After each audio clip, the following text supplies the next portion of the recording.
con este tema musical, ¿cómo decirte cuánto te amo? De Génesis, iniciamos esta emisión en Siempre Venezuela. Venezuela siempre es noticia a través de este su dial, el 1400 AM, la voz de la Gran Colombia, de nuestras redes sociales oficiales en Facebook, Siempre Venezuela Radio, en Instagram, @Siempre Venezuela Radio, y en Twitter, @Siempre Venezuela, y en la página web www.siemprevenezuelaweb.com, www.siemprevenezuelaweb.com, en enlace con la voz del Río Arauca 1110 AM.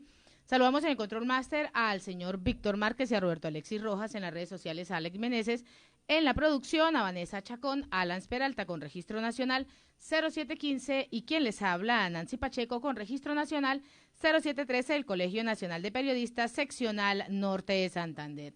Bienvenidos a esta primera ronda informativa en Siempre Venezuela. Venezuela es noticia. Y hay 70.244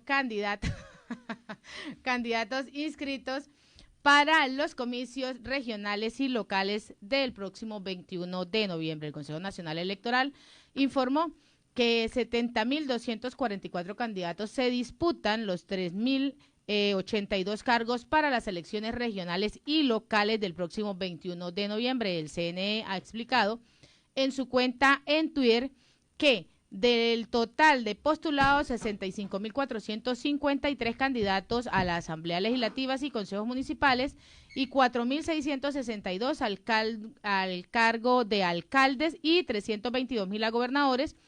Un 86% de las organizaciones con fines políticos formalizaron las diferentes postulaciones para el venidero proceso comicial. La mayoría se han inscrito y han inscrito sus candidaturas directamente con la tarjeta de participación a través de las alianzas y tarjetas de otras organizaciones. Esto es lo que ha venido indicando el organismo. Igualmente, pues el CNE también ha dicho que el 44% de estas postulaciones corresponden a mujeres y el 50,66% son hombres, lo cual pues evidencia la intensa labor que se ha venido realizando y que la ha realizado el CNE por eliminar la exclusión de género en esta sociedad venezolana. Bueno, Nancy, ¿cómo estás? Muy buenas tardes, Alan. Buenas tardes, ¿cómo están? Sin duda alguna, yo no sé si tú recuerdas que hace aproximadamente un poco más de un año, el informe de la misión técnica de las Naciones Unidas de verificación sobre el tema de los derechos humanos en Venezuela fue el bombazo que inició toda una serie de pronunciamientos sobre violación sistemática de derechos humanos en Venezuela, y fue atacado ácidamente por el gobierno y generó esa percepción ya cada vez más certeza. Hay percepción, pero ya es cada vez más certeza de que este gobierno de facto tiene como política de Estado la violación de derechos humanos. Pues bien, hoy esta misión de las Naciones Unidas ha presentado su informe y nuevamente Venezuela sale raspada, pero este es un informe muy duro. Creo que es el informe más duro en materia de derechos humanos sobre Venezuela, porque este informe se refiere al tema de la justicia en Venezuela y señala como conclusión preliminar que jueces y fiscales de Venezuela se han prestado para la violación de derechos humanos en el país. Es algo que todos sabíamos, es algo que lo hemos venido comentando aquí en el programa casi a diario. Hablamos de violaciones de derechos procesales y esto a su vez la incidencia que tiene en la violación de derechos humanos generales en Venezuela. Pero la misión técnica, por primera vez en un informe de las Naciones Unidas, figura la responsabilidad de jueces y fiscales. Y es que a los jueces y fiscales, a partir de este informe, también le cabe la acusación formal de violadores de derechos humanos. Y esto es lo más importante de este informe del día de hoy. Un informe que está reventando la liga porque es en 240 páginas lo más duro que se ha dicho sobre los casos de violación de derechos humanos. El Alberto News, el portal informativo, ha reunido 13 aspectos más interesantes de este informe y vamos a proceder a leérselos. Primero, los jueces del régimen cambiaban las fechas de los expedientes judiciales para poder encubrir a las fuerzas policiales paramilitares de inteligencia que participaban en operativos contra opositores y sometían a sus víctimas a tortura. Es decir, lo cambiaban para que los lapsos procesales coincidieran. Totalmente. Si el lapso estaba vencido, el juez o el fiscal cambiaban el término del lapso para que se cumplieran los lazos de ley y no aparecieran como violadores del proceso y no tendrían que darle la libertad a estas personas por violación de términos. Ese es el primero. El segundo, esto me parece gravísimo. Esto ya de por sí es para que los jueces y fiscales que cumplieron esto vayan presos. Lo segundo, los magistrados no actuaban ante denuncias formales de desapariciones forzadas o actos de tortura. Es decir, cualquier persona vulnerada en su derecho, que fue detenida y fue abusada de alguna manera y violado sus derechos humanos, presentaba esa denuncia ante el juez y el juez no actuaba. Era como si no se hubiese hecho nada en el expediente. Es más, en el expediente ni siquiera a veces figuran estas denuncias. Por lo tanto, los jueces y los fiscales son cómplices de este proceso. En tercer lugar, se aplica una tortura nazi, la Siffenhax, contra participantes de la Operación Gedeón y represalias contra su familia. ¿En qué consistía esta tortura? Que secuestraban a todos tus familiares. Y hasta que no confesabas el delito, presunto delito, o hasta que no te aparecieras, tus familiares seguían detenidos, presos, sin tener ninguna vinculación con los casos que han sido señalados. Esto es gravísimo. Y eso quiere decir que si no se presentaban, pues quienes pagaban las consecuencias eran sus familiares. Eran sus familiares. Entonces así fue como madres, padres, hermanos, cuñados, hermanas, fueron a parar a prisiones secretas del Estado venezolano, en donde eran también sometidos a tortura para que el acusado se entregara o confesara el delito. Otro descubrimiento, los jueces y fiscales del régimen tampoco investigaban los casos de violencia sexual contra los detenidos e incluso tras las denuncias de tormento obligaban a los detenidos ilegalmente a permanecer bajo custodia de sus torturadores en los centros clandestinos. ¿Te imaginas esto, Nancy? Que te hayan abusado sexualmente, que hayas denunciado ante el juez el abuso sexual, te crean. Que el juez no solamente no te crea, sino que te mantiene detenido en la misma cárcel y con la misma gente que te violó. O sea, eso es... ¿Cuánto dinerito pasó y cuántos niveles de corrupción pasaron por esos jueces? Mira, de 183 casos hay denuncias de esto en 113. O sea, en todos. En prácticamente todos.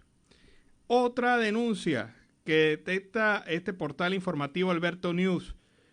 Un detenido declaró directamente ante la jueza de control que después de su decisión de devolverlo a la custodia de la Dirección de Contrainteligencia Militar ha sido objeto de alrededor de 3 meses de torturas continuas. Es decir, el hombre por denunciar la tortura ha sido torturado más. Y ni el juez ni el fiscal de este caso han manifestado opinión al respecto. Debo señalar y reiterar algo que siempre lo he dicho en este programa. En Venezuela, el fiscal no solamente es acusador, es también buena parte del proceso. Es decir, debe proteger al indiciado, al señalado en el proceso. Debe protegerlo y debe aportar las pruebas necesarias a su abogado defensor cuando considere que esas pruebas pudieran demostrar la inocencia o la posibilidad de un beneficio procesal. Esto es lo que dice la ley. O sea, es actuación de buena fe, pero aquí no hay buena fe. Pero ahí no se aplica la ley. Ahí se aplica la ley del que a mejor le convenga.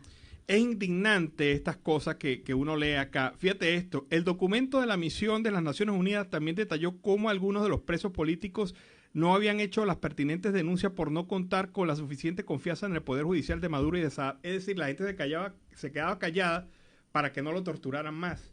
La gente se quedaba callada o se queda callada para no involucrar a sus familiares. La gente se queda callada para que no los torturen. La gente se queda callada para que no los violen dentro de las cárceles. Eso es gravísimo.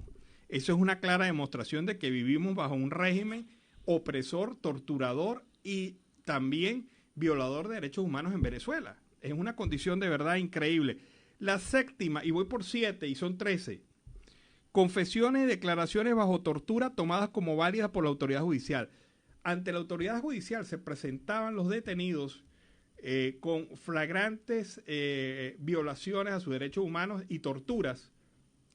Y el juez, en vez de investigar el por qué esta persona llegaba en esas condiciones de tortura, aceptaba la supuesta confesión como válida, a pesar de que la persona, en medio de esas circunstancias, le manifestaba esta declaración fue hecha bajo tortura. Y el juez la aceptaba como válida y no invalidaba la prueba por el hecho de estar torturada a la persona. Octavo, de las 183 detenciones de personas opositoras o percibidas como tales ocurridas entre el 2014 y el 2021 documentadas por la misión, 82 personas fueron sometidas a tortura, siguen siendo imputadas por delitos por las autoridades fiscales y judiciales. Es decir, no valió para nada denunciar la tortura. Por el otro lado, la misión pudo revisar, el número 9, los plazos procesales en 144 de las 183 detenciones revisadas y encontró diferencias significativas entre los plazos permitidos por la ley y la práctica. Lo que yo siempre he comentado acá, que la Fiscalía tiene la posibilidad de hacer la acusación en 45 días y no la hace y pasan hasta 3 años para que haga la acusación y mientras tanto la persona ni tiene justicia, continúa presa y ni siquiera sabe por qué lo están denunciando, porque no tiene acceso al expediente. Y el tiempo que está detenido no es válido si no le han realizado ningún tipo de audiencia. No le computa, pierde, exacto, es un tiempo totalmente perdido. Grave, jueces y fiscales dan vía libre a los agentes de inteligencia para actuar, es decir, primero los agentes de inteligencia se meten, revisan el expediente, sacan pruebas, forjan pruebas, meten pruebas, hacen desastre con el expediente, mientras el abogado defensor del detenido no puede acceder al expediente. Otro tema, la misión tiene 11. La misión tiene motivos razonables para creer que jueces, juezas y fiscales han desempeñado un papel clave en las detenciones arbitrarias, es decir, se han prestado para toda esta sinvergüenzura, por lo tanto, repito, son objetos de sanción como violadores de derechos humanos. Los jueces de la República de Venezuela, los fiscales de la República Bolivariana de Venezuela, que hayan firmado, forjado, permitido estas violaciones de derechos humanos, son copartícipes en las violaciones denunciadas y por lo tanto son criminales de derecho internacional. Así de sencillo, así de sencillo. Es que estoy indigna. Ustedes me perdonarán, pero yo estoy indignado con lo que estoy leyendo aquí en este informe porque uno es abogado. Y es solo una partecita porque son 194 páginas. Claro. Solo una partecita. 240 páginas es el informe, pero son 183 casos que la comisión ha investigado de los 263 detenidos presos políticos hasta el día de ayer. 12. Los investigadores de las Naciones Unidas concluyeron que los actores del sistema de justicia también han privado a las personas detenidas de su derecho de una representación legal. Claro, porque cuando se presentan ante los jueces y dice, bueno, mire, señor juez, yo quiero que mis abogados defensores sean fulanito y perencejo, el juez no lo acepta e impone defensores de derecho de oficio, defensores de oficio del gobierno, nombrados por el mismo gobierno, defensores públicos, para que ejerzan el derecho a la defensa de estas personas, y la única recomendación que les da, y de eso he sido testigo en varias oportunidades, es que reconozcan el delito a pesar de no haberlo cometido. Ese es tu defensor en Venezuela, tu defensor de derecho público. Tómala o déjala. Di que eres culpable y te sacamos rápido. No reconozcas la culpa y te metemos preso hasta que nos dé la gana. Así se lo dice a los presos políticos en Venezuela. Y la última de esta casita del horror, que es este informe. La ONU hace responsable en gran medida a fiscales y jueces por no haber impedido los tormentos y atropellos a las víctimas y haber sido parte del mismo engranaje represivo. O sea, señores fiscales, señores jueces de Venezuela, señores fiscales que han manipulado la justicia, que han doblado como una plastilina la ley, ustedes también van presos por violadores de derechos humanos, por ser corresponsables en los delitos cometidos y denunciados en materia de derechos humanos en Venezuela. No es posible que una persona que ha sido torturada, violada en sus derechos como el capitán Acosta, recordamos este caso que es terrible, el de capitán Acosta, que fue torturado al punto de provocarle la muerte en el mismo tribunal donde se estaba presentando en la primera audiencia. No es posible que esos jueces y esos fiscales salgan libres de este proceso. También son responsables de este proceso.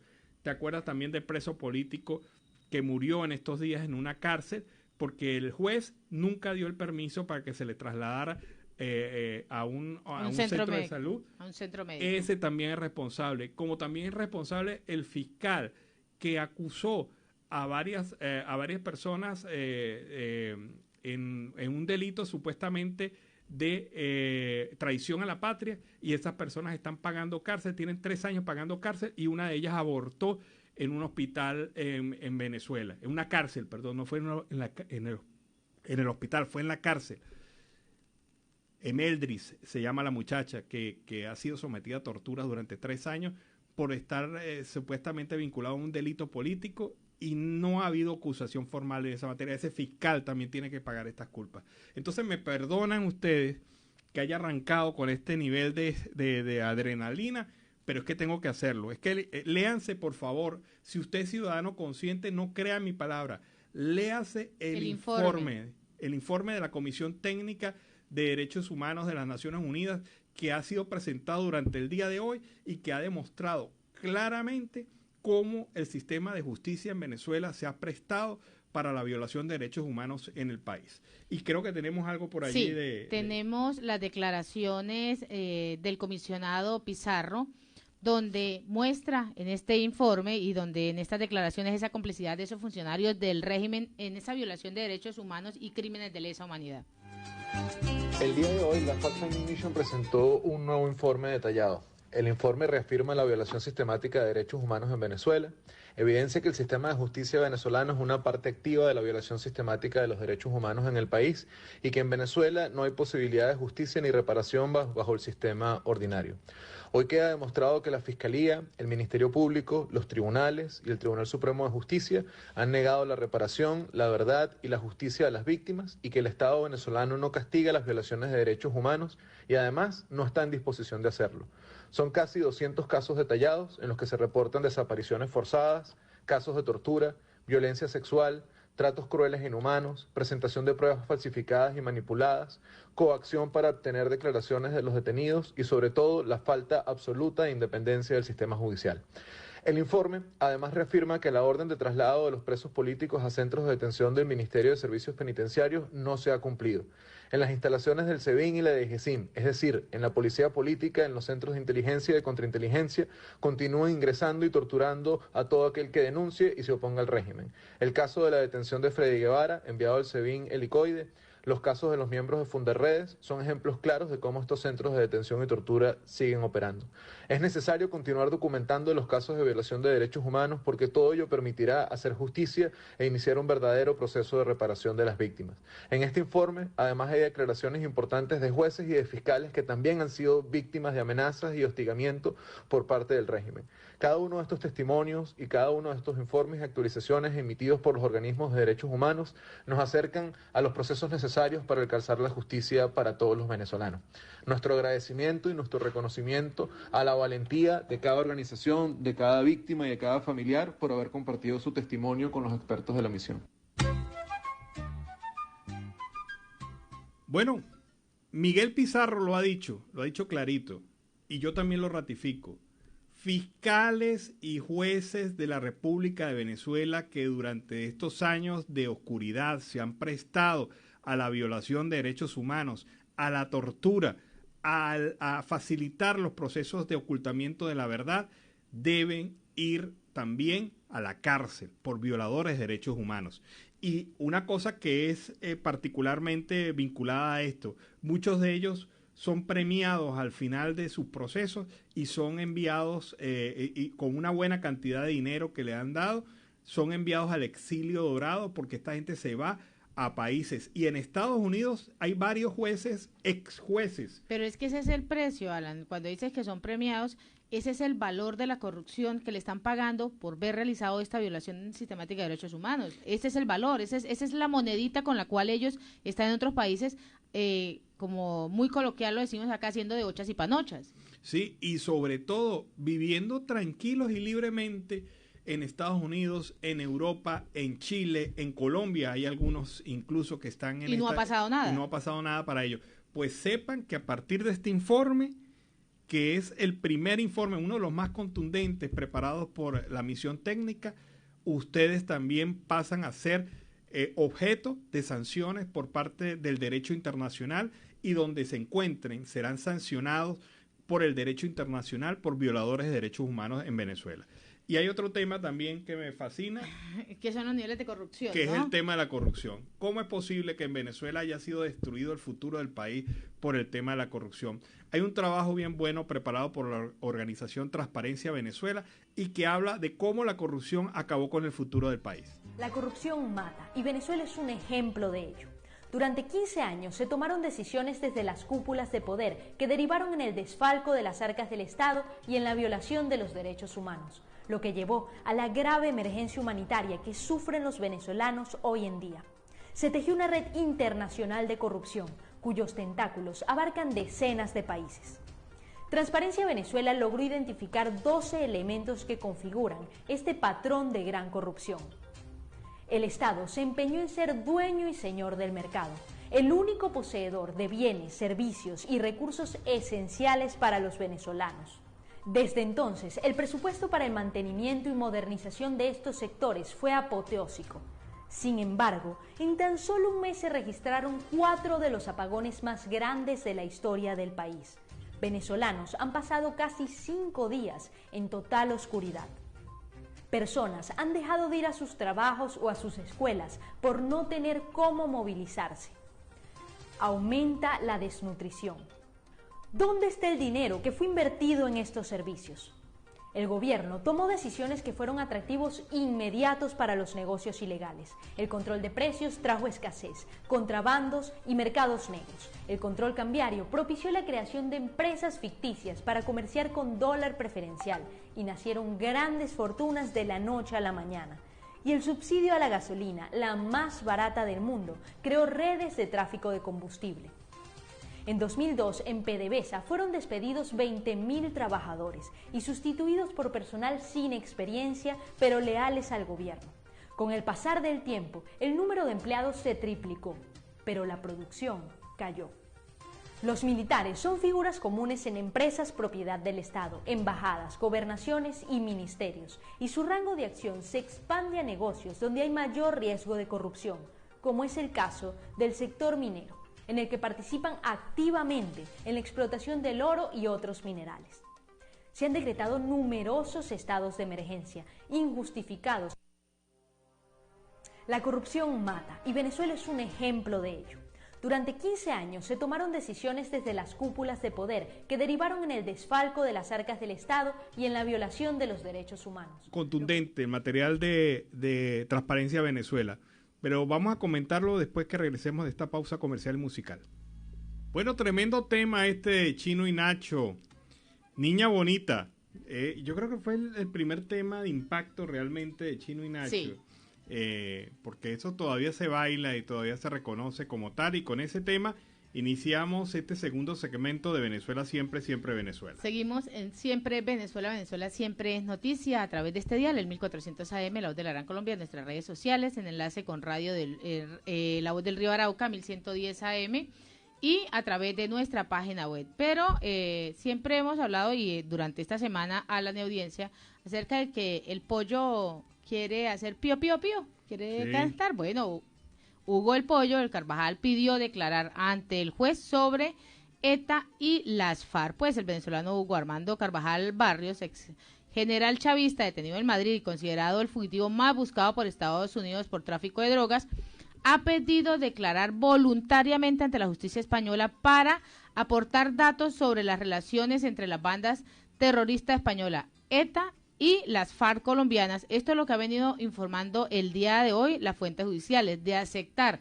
la declaración de Carvajal, se enmarcaría en las diligencias previas abiertas por la Audiencia Nacional Española cuando fue detenido por primera vez sobre el terrorismo internacional. El Ministerio Español del Interior ha notificado al Tribunal Español y a la prisión de Extremera en Madrid que el ingreso de esta persona hace 6 días del ex general chavista, que ha pedido asilo y fue pedido asilo y ese asilo fue negado en el año 2019, pues está con ganas de cantar, con ganas de hacer pío pío, a ver a quiénes va a involucrar. Bueno, el tema, la estrategia es muy clara. Si la Audiencia Nacional acepta la declaración del Pollo Carvajal, se inicia un caso de la vinculación de ETA con las guerrillas de la FARC de Colombia. Al abrirse el caso, el testigo estrella no puede ser extraditado. No puede. No puede ser extraditado. Pasa a ser parte de una investigación en donde seguirá siendo declarado por parte de los fiscales de los tribunales de la justicia española. Y se inicia un tema interesante. ¿Hasta dónde alcanzan los tentáculos de la FARC con relación al atentado, algunos atentados sufridos en España durante los gobiernos hace 12 años en España? ¿Hasta dónde llegan esos tentáculos? Carvajal fue parte de esa operatividad. Otra noticia que se maneja en España es que Carvajal fue, digamos, el ejecutor de varias estrategias para que algunos partidos españoles, políticos españoles, obtuvieran financiamiento, especialmente de izquierda. Estoy hablando de partidos de izquierda en España. Obtuvieron financiamiento a través de actividades del narcotráfico para sus labores y acciones. Y esto será muy grave. Ahora, ¿qué va a decidir la audiencia española? ¿Va a recibir a Carvajal como testigo o va a proceder como extraditado hacia los Estados Unidos por temas de narcotráfico? Fíjense que ustedes, aquí hay una circunstancia muy interesante. Carvajal ha alegado para su no extradición el hecho de que él fue confidente de los servicios de inteligencia española desde el año 2019. Total. Pero esto no tiene nada que ver con los delitos de narcotráfico del cual está siendo acusado en los Estados Unidos. O sea, si esa es la única defensa de Carvajal, está floja, porque se cae inmediatamente cuando Estados Unidos alegue, mire, es que esto no tiene nada que ver con los delitos por los cuales se le va a extraditar. Y el juez decida en justicia, va a tener que irse por la extradición. Ahora saca de la manga este tema, lo saca Carvajal, de convertirse en testigo de un caso que apenas se iniciaría en España. Y es un escándalo, ¿no? Es un escándalo porque aparentemente la información que tiene Carvajal es brutal.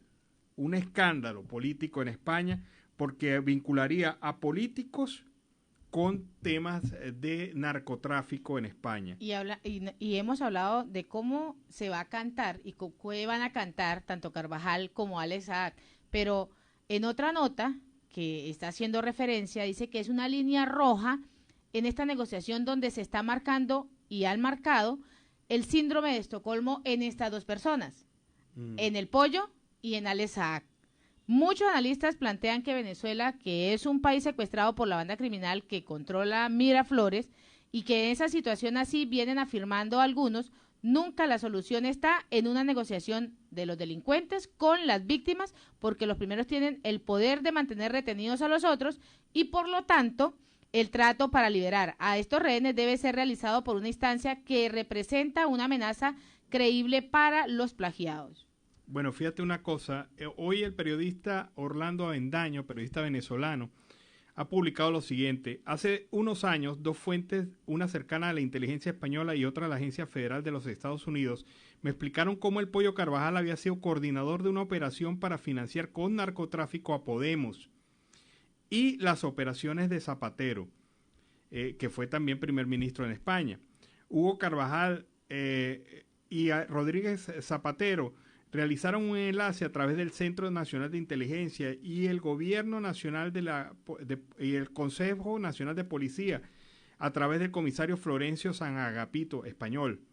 San Agapito y Carvajal se conocieron en el Aerobuilding en el 2007 y tenían muy buenas relaciones. Ambos lograron tejer una red que encubría rutas de narcotráfico que salían del estado Sucre en Venezuela y pasaba a Surinam, pasaba por Surinam y de allí a Galicia, España. Uno de los que apadrinó estas operaciones fue el entonces embajador de España en Venezuela, Morodo, quien hasta hace poco estuvo involucrado en un escándalo de corrupción con PDVSA. Modoro ha sido investigado por la audiencia española por supuestos sobornos del chavismo. Aquí se enredó la película. Zapatero, Podemos, narcotráfico, el Pollo Carvajal, Estados Unidos, los gobiernos españoles, la Audiencia Nacional. Mire, lo que está buscando el Pollo es claro, no ser extraditado. Y lo está haciendo sacando una bomba. Bueno, llámenme a declarar porque yo sé muchas cosas de la relación entre ETA, la FARC y el gobierno español, los gobiernos socialistas españoles. Y esto es lo veníamos diciendo, eso es dinamita total. Dinamita pura. Y está tirando totalmente las cartas. A ver, ¿quién Sí. las va a leer? ¿Cómo las van a leer? Sí, de verdad que esto es mejor que una película de Netflix. lo que estamos viendo con el caso de Pollo Carvajal, que hasta hace 3 semanas había pasado. Claro, estaba tranquilo, camuflado. no tenía ningún problema, la situación estaba allí.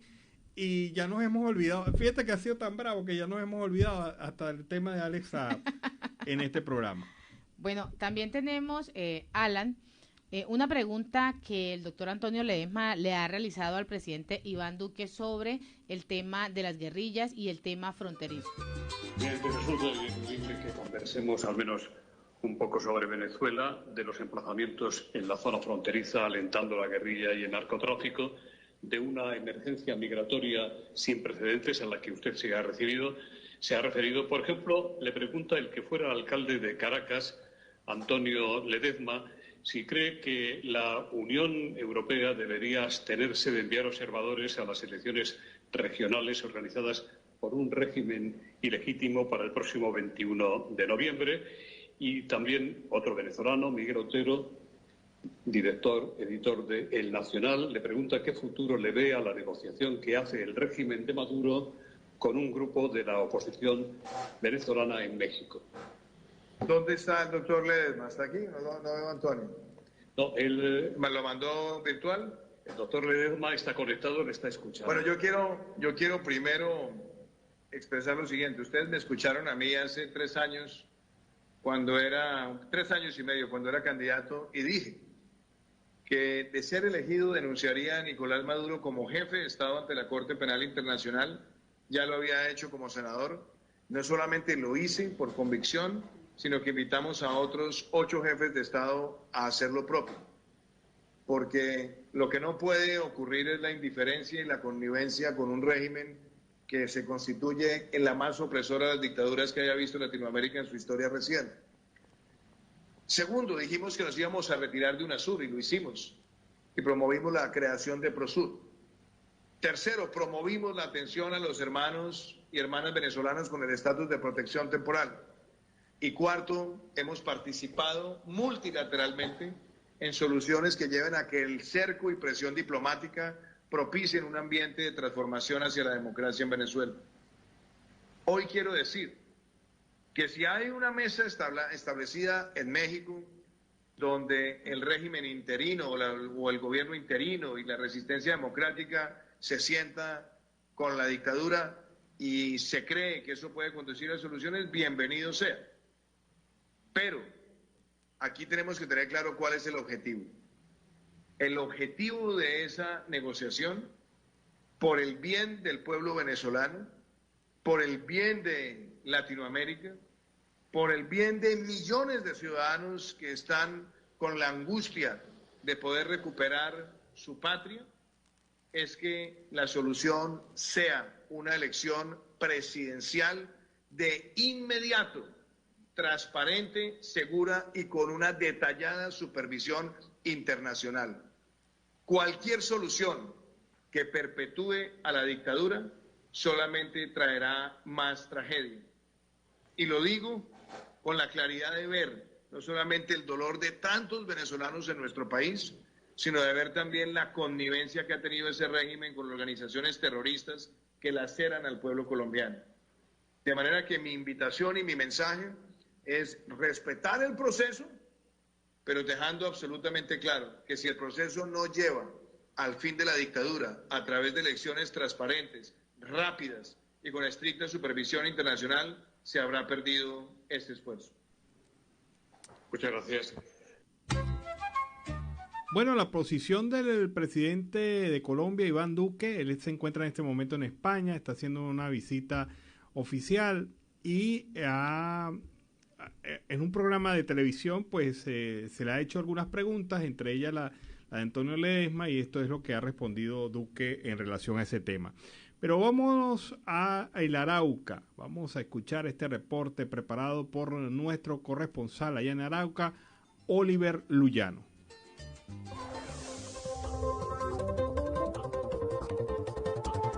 ¿Qué tal amigos de Siempre Venezuela? Desde esta zona de frontera, desde Arauca, reporta para ustedes el amigo de todos, Oliver Luyano, guariqueño y de Zaraza. Bueno, mis amigos, seguimos en este recorrido conociendo más historias de nuestros hermanos venezolanos. En esta oportunidad estamos con una paisana, ella es del estado Falcón. ¿Nos dices tu nombre, por favor? Wismari Carolina Ortiz Silva. Wismari Carolina Ortiz Silva. Wilmari, ¿a qué te dedicabas allá en Venezuela? Estudiaba. Coméntanos cómo fue tu salida de Venezuela. Pues yo salí cuando tenía 17 años. Fue como que un día vámonos y yo hice mi maleta y me fui. Me comentabas que te entregaron, te enviaron el pasaje y tú saliste el día siguiente, ¿no? Coméntanos cómo fue ese trayecto en tu viaje, ¿qué pensabas? Pues fue como que con una maleta casi vacía, con muchas cosas en la cabeza, sinceramente, pero no fue difícil salir. ¿Le comunicaste a tus familiares que te ibas?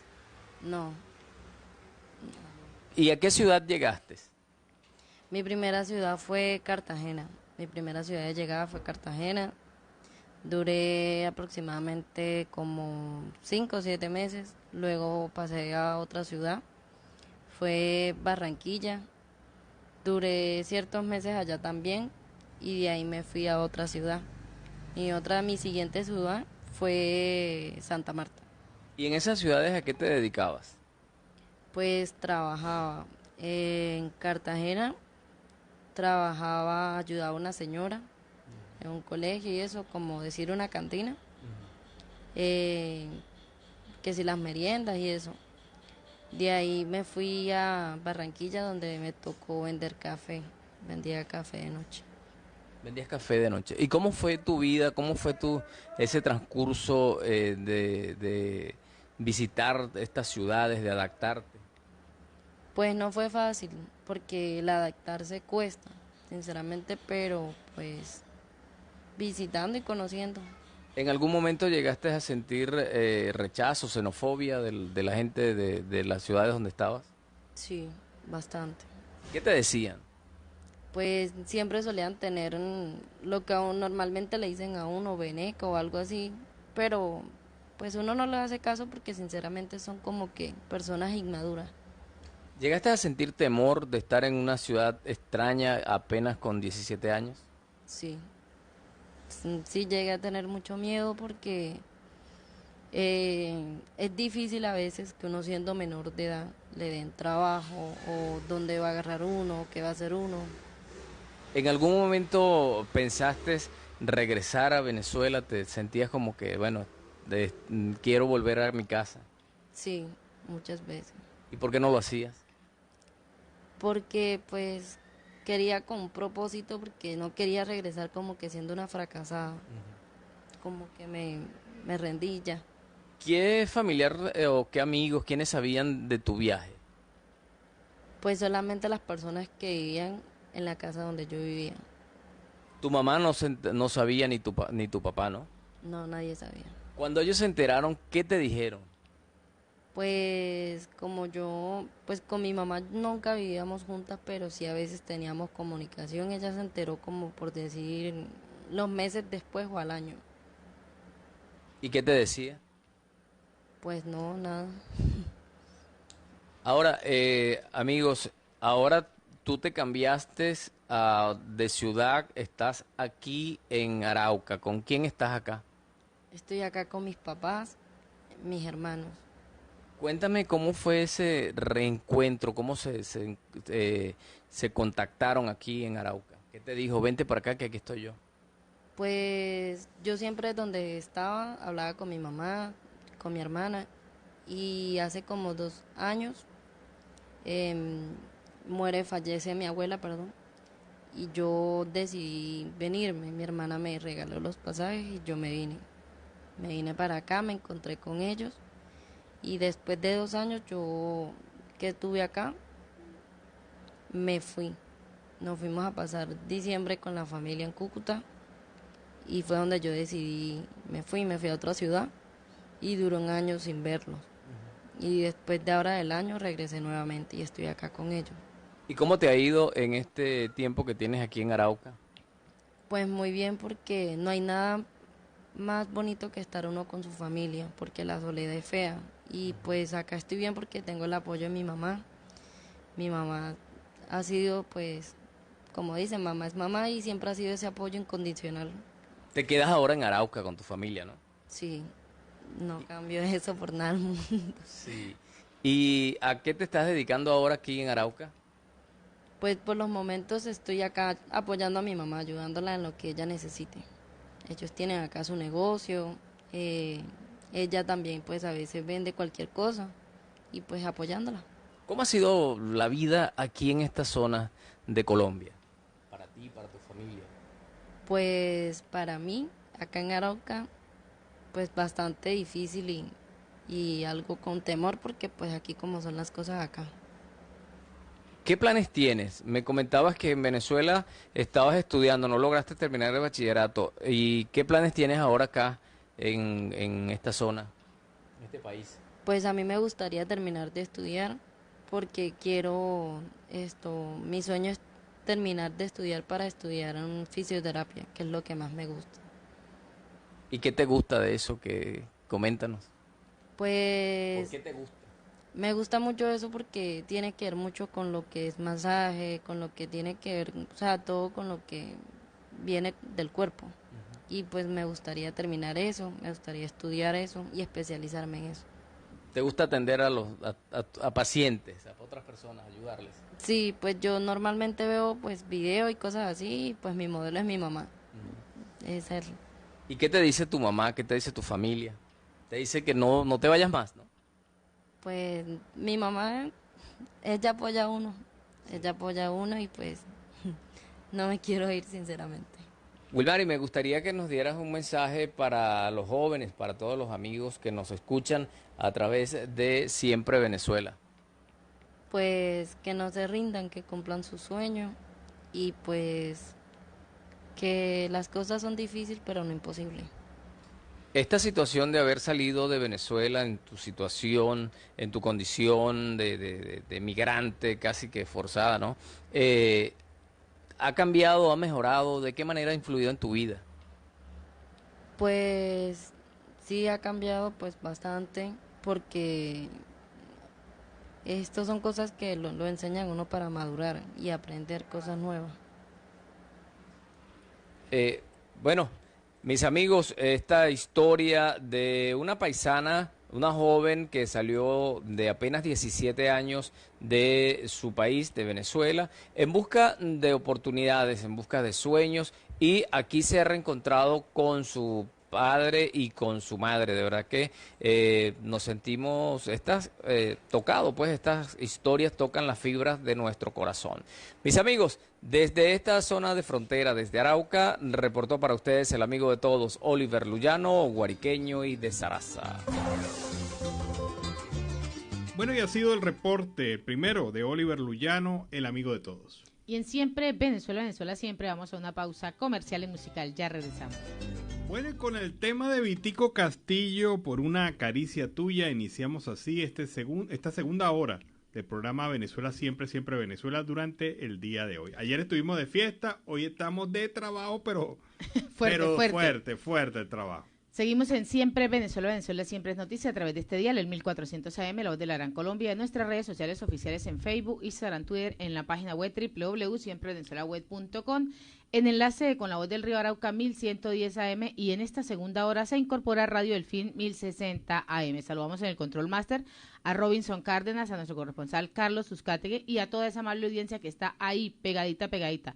Alan, en un inicio hablábamos sobre el tema de los jueces y de cómo se está presentando en medio de este informe un caos total. Pues ha salido ya a manifestarse el día de hoy Tarek William Saad, ya sonó por ahí, responde ante este informe de la ONU con una unidad especializada en derechos humanos. Pues el fiscal general del gobierno de Nicolás Maduro, Tarek William Saad, ha rechazado el día de hoy este reciente informe de la ONU sobre Venezuela y el anuncio de la creación de la unidad especializada de investigación en materia de derechos humanos.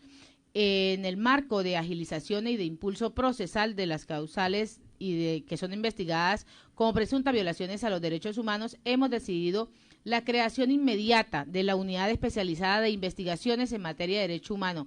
Esto es lo que ha venido informando el fiscal en el día de hoy. Y en su segundo informe, la Misión Internacional Independiente de la ONU en determinación de los hechos sobre la República Bolivariana de Venezuela, concluyó que los jueces y fiscales han tenido un papel muy importante en graves violaciones de derechos humanos contra opositores del gobierno de Nicolás Maduro. También detalla cómo las deficiencias del sistema judicial han ido de la mano de un patrón de graves violaciones de derechos humanos y crímenes de derecho internacional en el contexto político de Estado, para silenciar, desalentar y sofocar la oposición del gobierno desde el año 2014. Bueno, fíjate que la respuesta del fiscal es reactiva. Me acusan de esto, yo voy a crear una unidad especial de... Eso es acción-reacción, ¿no? Sí, pero resulta que, mira, más allá de crear la unidad, yo quisiera saber qué ha investigado el fiscal, por ejemplo, de la masacre de Apure, de la familia que fue asesinada por militares allá en Apure, por funcionarios policiales, perdón, en Apure. ¿Qué ha hecho? ¿Qué ha hecho sobre las acusaciones de violación de derechos humanos, retardo procesal en varios casos significativos en Venezuela? Porque este fiscal, de lo que ha hablado últimamente, ha sido de mises, de modelos, de casos leves, casos que son importantes, pero que no tienen la misma característica de las otras violaciones de derechos humanos para hacerse mediático. Pero el fiscal general ha dejado mucho que desear en las investigaciones y pronunciamientos sobre casos graves de violación en Venezuela, de acciones de retardo procesal por parte de sus propios fiscales, quienes hacen caso omiso de la situación en el país. Eso es lo primero. Vamos a hablar de otra cosa. En Venezuela ha venido pasando algo que ya se ha reiterado en otras oportunidades. 4 bajones eléctricos de alto nivel, más de 20 estados de Venezuela sometidos a apagones y, como siempre, seguramente la excusa será al final de la tarde que eso es un sabotaje, que hubo un sabotaje, que la iguana, que el rinoceronte, que el perro, que el gato, que el chau chau, no se sabe qué van a decir ahora, pero la historia es la misma. Venezuela está sufriendo una grave crisis eléctrica que se suma a las otras graves crisis. Es que prácticamente no hay sector de Venezuela donde uno no puede decir que todos son crisis. Una grave crisis. Pero ahora en el sector eléctrico nuevamente, a pesar de que se le invirtieron miles de millones de dólares al sector eléctrico durante el periodo de Chávez, se robaron esa plata.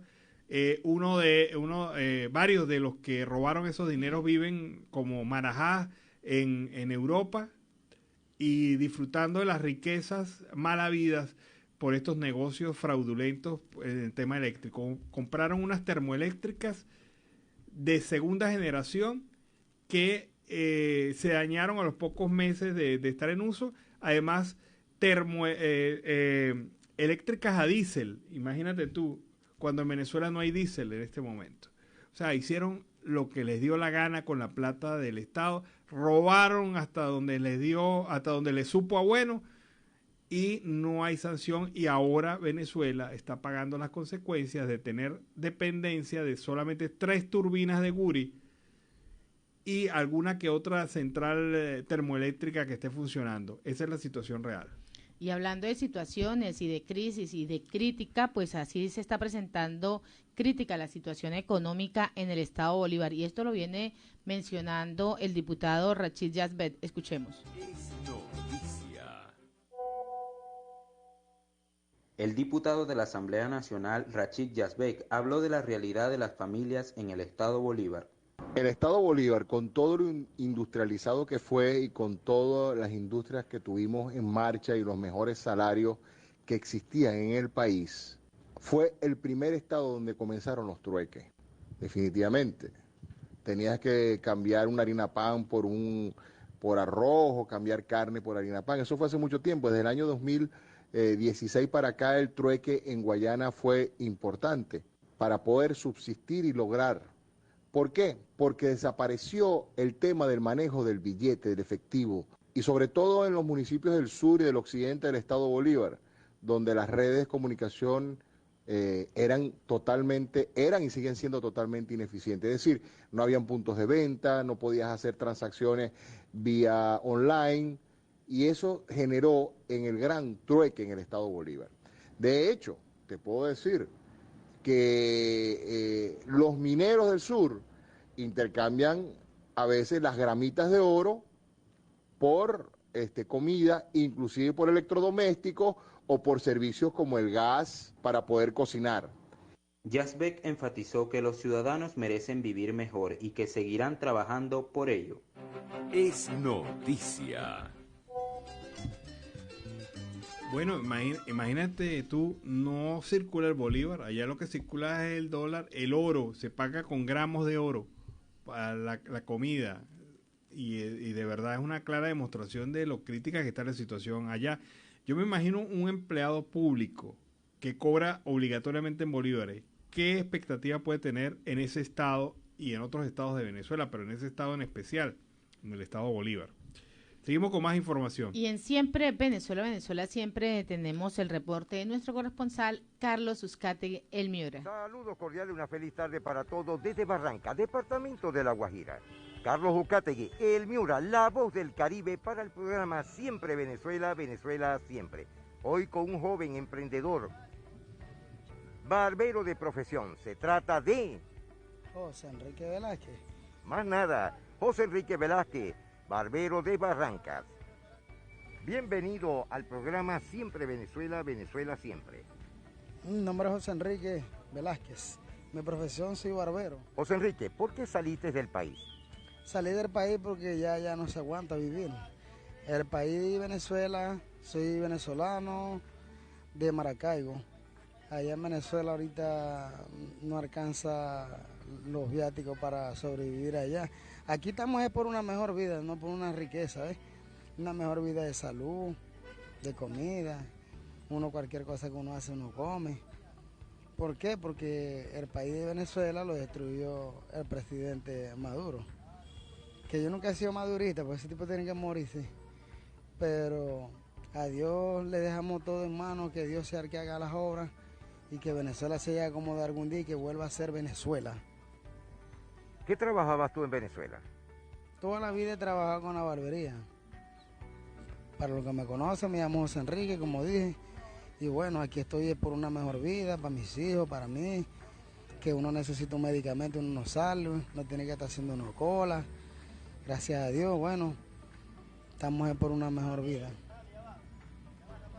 Cuando llegaste a Colombia, ¿te viniste con toda tu familia? Sí, me vine con mi esposa y mis 3 hijos. ¿Tienen beneficios del gobierno, de las ayudas humanitarias? Verdaderamente ahorita no tenemos ayuda de nadie. Tengo una bebé que me nació aquí en San Juan del Cesar y verdaderamente todavía no recibió ningún tipo de ayuda. Y bueno, ahorita estamos en una huerta para ver si la metemos en la vaina esa de Lucas. Pero supuestamente que ahora tenemos que esperar para el mes que entra, que es octubre. Para los estudios de la niña. Para los alimentos que nos está dando supuestamente que Estados Unidos que está enviándolos para acá, no sé qué vaina. Porque verdaderamente de Colombia nunca hemos recibido ningún tipo de beneficio, que sepa yo pues. José Enrique, ¿estás arreglando los documentos del RUN? Gracias a Dios sí, ya me tocó el 8, yo lo hice todo, ahora no sé cuándo será otra vez la cita que vuelva a tocar pues. Son 30 días. Ajá. 30 días para que uno, me imagino que le tienen que... Pero agendaste también a tu esposo y a tus hijos. Sí, claro, por supuesto. ¿Cómo te ha ido aquí en Barranca? Bueno, aquí en Barranca no me puedo quejar, gracias a Dios siempre me levanto la comida, que es lo más necesario, y uno trabaja aquí para la sobrevivencia, qué sé yo, el arriendo, la comida, los servicios que uno paga, porque aquí no, hombre, para todo uno tiene que pagar. Cuando llegaste aquí a Colombia, comenzaste como barbero, ¿cómo hacías tú para empezar a darte a conocer como barbero? Bueno, me enganchaba el bolsito atrás y salía por ahí a caminar, me metía en los talleres, la gente sí que veía así trabajando, les llegaba que yo era barbero, me presentaba como barbero y bueno, muchos tenían miedo porque no me habían visto motilando y gracias a Dios les doy que bueno, la medida del tiempo uno mismo se va dando a conocer y se dieron de cuenta que verdaderamente yo era barbero. Y gracias a Dios, bueno, aquí puse los 4 palitos la vaina, el techiti, y lo colaboramos a la dueña de aquí el lote y con los servicios de la luz, como siempre, así normal, pues. Pero tuve que quemármela para poderme darme a conocer, pues. Te llegan muchos migrantes, los caminantes, para que tú le hagas un servicio de corte de cabello más económico o algo. Sí, aquí llegan muchos venezolanos. Coño, parroquia, aquí hay 4 barras y uno no lo deja ahí porque eso sirve para el arrocito, mijo. Y como son gente de uno y vaina, que andan por ahí sufridos, caminando y vaina, uno no le va a decir que no, ¿ves? ¿Extrañas mucho a Venezuela? Bastante, la extraño. Verdaderamente soy venezolano y no me arrepiento nunca de haber sido venezolano. Ojalá que bueno, que algún día Dios acomode todas las cosas y bueno, que quite la porquería esa que está ahí de presidente, porque la basura hay que tirarlas para la basura, man. Pero verdaderamente ese combo nadie sirve. ¿Tú fuiste a Venezuela la última vez? ¿Qué fecha? La última vez que fui a Venezuela hace como 2 años, que fui a un cumpleaños de mi madre hace 2 años. Tengo aproximadamente 2 años que no voy y la última vez que fui vine con los pelos parados de punta, mijo, porque en verdad me fui con plática de aquí, pero allá todo es caro, todo es una vida, todo es, no sé qué está pasando. Ese es un país que no era ni la segunda parte que no, hombre, de Venezuela. Y todo está elevado, todo está muy caro, la gente sale porque, imagínense, vas a trabajar que para puro comerte una yuquita con un pedazo de pellejo, porque eso es lo que más se veía, el pellejito, la yuca, que si yo, la mantequilla. O sea, trabajar para puro comer, uno no es trabajar para comer, sino que a uno también le hacen falta sus útiles personales, que sé yo, un perfume, imagínate cuánto vale un perfume allá, un perfumito, unos zapaticos, porque solamente de comida no se vive, ¿ves? Y todo está elevado, todo está muy caro, ya eso es una vida para rico, ¿me? ¿Y dolarizado? Y dolarizado ahora, ahí de paso. Ya el bolívar no sé si tira. ¿Existe? No existe el bolívar. Bueno, mira, cada día eso está empeorando las cosas. Bueno, yo hablo con mi madre por WhatsApp y ella me dice que verdaderamente eso está horrible. Bueno, ella sobrevive así porque, o sea, el esposo y eso trabaja y puro para comida, para pura la comida. Y bueno, ¿qué puedo decirte mejor? Que ya eso no sirve.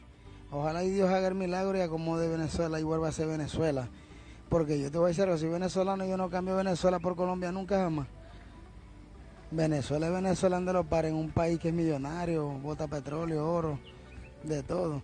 Lo que es que hay una administración que verdaderamente no sirve, como dije, que es el presidente sucio ese Maduro, que eso es lo que tienen que matarlo más bien. Una persona esa no debe vivir. Yo no sé por qué Dios no ha hecho el milagro de ha matado personas inocentes por ahí. Bueno, Dios no le quita la vida a nadie, ¿no? Porque la palabra dice, cuídate que yo te cuidaré, pero verga, ese hombre como que no le entran tiros, mijo. Esa basura debe de morirse. Bueno, nos estamos despidiendo, gracias por la entrevista. Bueno, mi hermano, y agradecido, y ojalá que bueno, que aquellas personas que vean este programa, pues que bueno, que le pongan corazón y que bueno, para adelante, y uno tiene que seguirle dando cara a la vida, porque si uno no le da la cara a la vida, ¿quién le va a dar cara a la vida a uno? Nadie. Uno mismo tiene que hacer valorizar, que se llama la palabra autoestima, pues, quererse uno mismo y valorizarse, pero imagínate, ya en Venezuela yo me imagino que la gente ya como que perdió hasta la autoestima, porque yo me imagino que están caminando ya están guajireras ya, porque un par de zapatos ya no debe estar, no, hombre, carísimo. Eso es lo que o cotizas el hierro, porque, bueno, y gracias por todo, mi hermano, ¿qué puedo decirle ya? Ya lo que sentía ya lo expresé y bueno, y que sea Dios quien haga las obras ahí. Le ponemos todo en manos a Dios. Bueno, nos estamos despidiendo ya a esta hora de un migrante sin censura. A calzón quitado lo dijo Carlos Uzcategui, el Miura, la voz del Caribe para el programa Siempre Venezuela, Venezuela Siempre. Retornando a los estudios. Bueno, y este tema, Me Marcharé, los Cadillacs, quienes nos permiten iniciar de esta manera alegre este último bloque de Venezuela Siempre, Siempre Venezuela en la tarde del día de hoy. pero él hablaba ahí de mentir, de no me aguanto tus mentiras, no me aguanto tu abandono, etcétera. Pero me hizo recordar algo. La oferta que hizo ayer Nicolás Maduro de que Venezuela pronto, muy pronto, va a tener el mejor internet del mundo. O sea, eso es márchate. No, definitivamente este señor no sé qué piensa del país. Es que no piensa. Si habrá alguien que le crea, porque, mire, señor Nicolás Maduro, para tener el mejor internet del mundo no es un decreto, no es que usted diga, mira, vamos a tener el mejor internet del mundo. Eso, y además que usted dice que eso va a ser pronto. Mire, eso amerita una red de fibra óptica de primer nivel. Significa equipamiento en los principales nodos de transmisión de toda Venezuela. Significa la necesaria electricidad. Por ejemplo, hoy 4 cortes eléctricos de alto nivel en 20 estados de Venezuela. No están dadas las condiciones para lo que usted ofrece. ¿Y usted cree que puede cazar incautos con esto? Mira, es que lo enfocó así. Dijo, no, que vamos a tener el mejor internet del mundo, y eso va a permitir que las empresas internacionales se instalen en Venezuela para tener call centers internacionales. Ay, es que ese mundo mágico de ese pobre hombre, definitivamente. No. Una cosa totalmente increíble, y hay incautos que quizás caen en esto, pero es que no se acuerdan de todas las promesas que ha hecho. Mire, nos llegó octubre y todavía la promesa de Delcy, el 70% de la población no está vacunada contra el COVID. Ahí viene octubre y viene duro. La situación es que ustedes no pueden estar siguiendo engañando al pueblo venezolano, ofreciendo cosas que no van a hacer. O sea, vamos a tener el mejor internet del mundo, cuando en este momento estamos con un internet, superamos apenas a Haití, y lo superamos porque Haití tuvo un terremoto hace poco, porque antes del terremoto Haití nos superaba en Venezuela en cuanto a velocidad y capacidad de conexión. Ese es el internet que ofrece Maduro. Y hablando de esas promesas, de esas mentiras, pues también para el mes de octubre Nicolás Maduro dijo que se iban a reiniciar las clases, y Fordice rechaza este llamado a clases del gobierno de facto de Nicolás Maduro para el mes de octubre. Vamos a escuchar. Con este video queremos hablar del reinicio del año escolar que ha manifestado Nicolás Maduro para este presente año. Nosotros queremos que Nicolás Maduro nos presente las cifras de los docentes que realmente han sido vacunados en todo el país, porque nosotros manejamos números. Nosotros tenemos claro que ni siquiera el 50% de la población docente hoy se ha vacunado. Nosotros queremos saber cuántos obreros y cuántos administrativos se vacunaron hoy en Venezuela. Es irresponsable que se pretenda llamar a clases presenciales cuando sabemos que la pandemia está en un pico altísimo y que lastimosamente hoy muchos de nuestros familiares y amigos ya no están con nosotros. Es irresponsable que se pretenda dar un sentido de normalidad en las escuelas de nuestro país cuando sabemos perfectamente que la mayoría de cada 10 escuelas visitadas, 8 no tienen servicios de agua. No tienen ni siquiera cloro, jabón. Entonces, ¿cómo regresar? Es inviable que un docente que devenga hoy 10, 20 o 30 dólares pueda ir todos los días de manera presencial en semana flexible. Esta no es la solución a los problemas de la educación en el país. Nosotros te preguntamos, Nicolás. Bajo estas condiciones, Fordice lo presenta, la licenciada Griselda Sánchez lo afirma, lo señala, no hay condiciones, es una locura iniciar clases bajo estas circunstancias. Sin embargo, ustedes siguen empeñados en esto. Ahora queda la responsabilidad de los padres. ¿Van a enviar a sus hijos bajo estas circunstancias a los salones de clase? Esa es la gran pregunta. Esa es la manera de la gente reaccionar. O los padres pues no le prestarán atención a todas estas denuncias y bueno, mandarán a sus hijos a clase. Pero muchos padres hace aproximadamente 2 semanas se han venido pronunciando, padres y cuidadores se han venido pronunciando ante eso y han dicho, nosotros no vamos a enviar a nuestros hijos porque no tienen las garantías ni de vacunación, ni de infraestructura y menos, con los docentes también lo han dicho, ni menos con esos salarios que tenemos. Bueno, y a propósito, otro caso muy rapidito para señalarles, ahora que el fiscal general anda en la onda de la defensa de los derechos humanos. ¿Quién defiende los derechos humanos de los trabajadores jubilados y pensionados de las petroleras venezolanas de PDVSA que fueron a protestar en Caracas y que fueron duramente reprimidos por los cuerpos policiales en Caracas? Y además, algunos de ellos fueron retenidos en sus estados de origen por las Fuerzas Armadas Nacionales, que no dejaron pasar las alcabalas de autobuses de los trabajadores de PDVSA en esta protesta. Esta protesta fue violenta, los agredieron, ancianos golpeados, ancianos en el piso, ancianos con el brazo roto porque un funcionario de estos policiales le partió el brazo dándole con el porro este.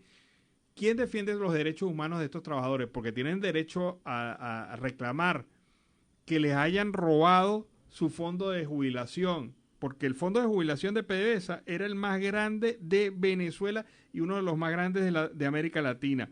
Y ese fondo de jubilación fue vulgarmente robado, saqueado por la gestión de PDVSA. Y ahora no hay plata para darle y responderle a los trabajadores, a los jubilados y pensionados que han sido duramente castigados por esto. Gustavo Azócar, a propósito de eso, publica hoy que Carlos Aguilera, quien fue secretario privado de Chávez y fue presidente de este fondo de pensiones y director de la DICIG en el año 2002, vive en España y se la pasa viajando, haciendo turismo de placer hacia Andorra y España. En Andorra tiene la plata que se robó y en España se la goza y la disfruta. ¿Qué va a hacer usted, fiscal? ¿Va a investigar? ¿Va a proteger los derechos humanos? ¿Va a acusar a los funcionarios que golpearon y maltrataron a los ancianos ayer? ¿O va a acusar al ministro de la Defensa que impidió que los venezolanos pudieran hacer estas protestas desde estados como el estado Zulia? ¿Va a haber acción por parte de la Fiscalía y del Ministerio Público? Hechos, señor fiscal, no palabras. Es lo que necesita Venezuela del fiscal del régimen de facto, el señor Tarek William Saab. Y en Siempre Venezuela, Venezuela Siempre, vamos con el segundo reporte de nuestro corresponsal, Oliver Luyano, el amigo de todos.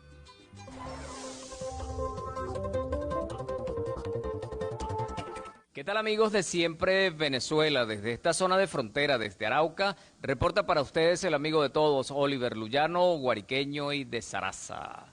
Mis amigos, seguimos en este recorrido conociendo más historias de nuestros hermanos venezolanos en esta zona de frontera. En esta oportunidad vamos a conversar con Nelly de Gutiérrez. Ella representa pues la iglesia, el Ministerio Internacional Guerreros de la Fe, y andan en un trabajo misionero en esta zona de Colombia. Bienvenida, pastora, gracias por aceptar conversar con nosotros para Siempre Venezuela. Bueno, es un placer que nos estén recibiendo en esta hermosa nación y también que nos estén entrevistando. De verdad no me lo esperaba, pero para Dios todo es posible. Pastora, ¿qué es el Ministerio Internacional Guerreros de la Fe? Bueno, es un ministerio que se ha dedicado a levantar obras a nivel nacional en Venezuela y actualmente tenemos una iglesia fundada en Medellín, otra en proceso también en el mismo Medellín, en la zona de Bello, y otra en Sincelejo. ¿Ustedes están ubicados en Venezuela? ¿En qué parte? En la ciudad de La Victoria, estado Aragua. ¿Y cómo está Guerreros de la Fe en Venezuela? Bueno, creciendo por la misericordia del Señor. Tenemos 12 años de ministerio y actualmente contamos con alrededor de 1,000 miembros en la ciudad de La Victoria y 10 iglesias hijas en diferentes estados del país. ¿Y cómo ha sido la participación, el rol de la mujer en la consolidación, en la fundación y consolidación de Guerreros de la Fe? Bueno, como nos enseña la palabra, somos la ayuda idónea, pero también somos las mujeres que doblamos rodillas para poder levantar a esos sacerdotes que Dios ha llamado para ejercer grandes propósitos en esta nación y en la nación de Venezuela. ¿Cómo es el rol de la mujer ahora en esta situación de crisis? ¿Qué mensaje se le puede dar a las amas de casa, a las esposas? Bueno, como mujeres que debemos marcar una línea donde tenemos que permitir que nuestros hijos también sean levantados como simiente en una nación. Pienso que somos mujeres de influencia en el momento en que morimos al yo para que otros puedan crecer y puedan ser fundamentados en la palabra del Señor. ¿Cuánto tiempo tiene usted en este ministerio? 12 años tenemos de fundación en el ministerio y como creyente 25 años. ¿Qué ha representado para usted todo este trabajo? Bueno, un trabajo de esfuerzo, como dice la palabra, siempre el Señor trató conmigo en Rispa, y Rispa fue una mujer que marcó la diferencia en pelear por los hijos que eran de ella y los que no eran de ella. Asimismo, el Señor me ha llamado para este ministerio. En estos tiempos de crisis tan difíciles, ¿qué decirle a la gente de Venezuela, la situación que se está confrontando? Tener esperanza, esperanza en Dios primeramente para que el Señor pueda fortalecernos en medio de toda tribulación. Es importante también ese mensaje que ustedes están llevando por Colombia, fundando iglesias. ¿Qué los hizo venir a esta zona? La necesidad. Muchos venezolanos están solicitando la ayuda de otros compatriotas que tengan esa fe como el Señor nos ha colocado, como se llama el ministerio, Guerreros de la Fe, para poder, en medio de la tormenta, poder darle esa palabra de aliento y puedan seguir adelante. ¿Cómo ha sido el recibimiento de ustedes acá en Colombia? Excelente, de verdad. Todos tenemos palabras más bien de agradecimiento para los compatriotas y también aquellas personas que nos han recibido en sus hogares, que son nacionales de este país. Realmente mucho amor y nos han brindado esa mano amiga en medio de la situación que hoy nos acontece como venezolanos, el recibirnos con una palabra de aliento, pero también una palabra de familiaridad. ¿Qué mensaje darle a nuestros hermanos venezolanos y los que por diversas razones hemos tenido que salir afuera a buscar nuevos horizontes? Marcar la diferencia en todos los aspectos, sobre todo en la integridad. Necesitamos levantar la bandera de victoria en esta nación como personas íntegras y honestas. ¿Qué toca hacer? ¿Qué otros planes tienen ustedes acá en Colombia con Guerreros de la Fe? Bueno, donde el Señor nos lleve a conquistar nuevos territorios y a levantar nuevas obras. ¿Qué le dice su familia acerca de ese apostolado que ustedes llevan de prácticamente visitar tantos pueblos, tantos países también? ¿Qué les comentan? ¿Qué les dicen? Bueno, nos dicen que ya los perdieron, porque realmente nosotros entendimos lo que es sembrarnos en la obra. Nosotros disponemos las 24 horas de nuestro día a la obra del Señor, a otras personas, atender por teléfono, por mensaje y personalmente a otros, de acuerdo a su necesidad. ¿Y cuánto tiempo van a estar por acá, por esta zona de Colombia?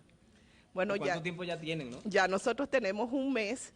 Y bueno, hoy transitando por Arauca, realmente nos gusta esta ciudad y bueno, si Dios lo permite, podemos levantar también otra obra.